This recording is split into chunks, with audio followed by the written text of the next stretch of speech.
Como a gente viu agora nas reportagens, tanto para reivindicar os direitos quanto para exigir respeito aos consumidores, a população se uniu e conseguiu resolver os problemas.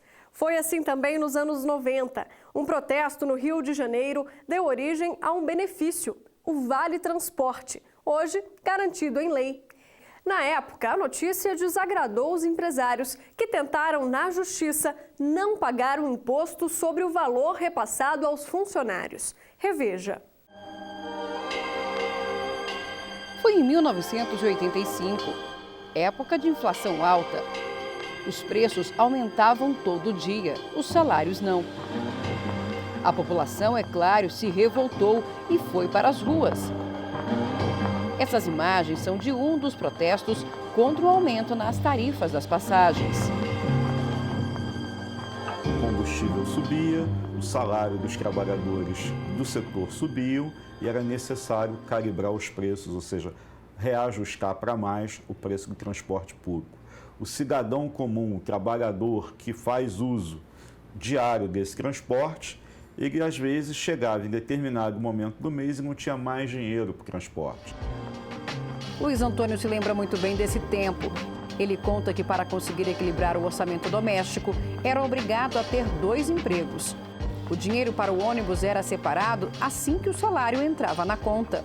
Tinha que ter dinheiro para passagem, né? Então eu separava o dinheiro, mas nunca, sempre tinha que apanhar aquele dinheiro para poder gastar. Então eu tinha que arrumar outro meio para poder vir trabalhar.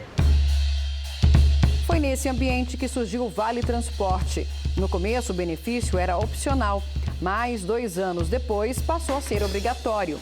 Hoje é a principal fonte de financiamento do sistema de transporte urbano no país. As empresas, elas hoje conseguem identificar e até acompanhar, né, o uso dos recursos que elas estão fornecendo. Porque outrora você dava o benefício, mas você não sabia se o trabalhador estava utilizando, se ele de fato precisava. Hoje você consegue avaliar isso.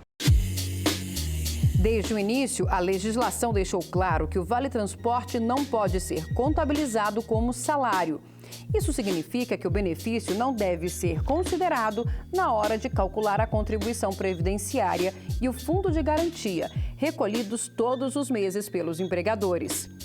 Felipe trabalhou em um dos casos que garantiu uma jurisprudência no assunto. Conseguiu uma vitória na justiça em favor de 8 empresas do Rio de Janeiro. A decisão do Tribunal Regional Federal da 2ª Região, na época, impediu a cobrança de impostos, mesmo nos casos em que o Vale Transporte era pago em dinheiro ao funcionário. O propósito era afastar a possibilidade da Fazenda Nacional e da Receita Federal exigir o tributo com relação a essa verba. Ainda que se pague o valor em pecúnia, não vai descaracterizar a natureza do benefício.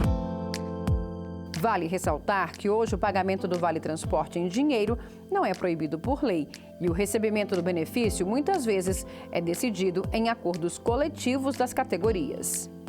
Sem o Vale Transporte não ia dar para trabalhar, ia ter que conseguir outros meios, né? Mas o Vale Transporte veio, tá tudo certo.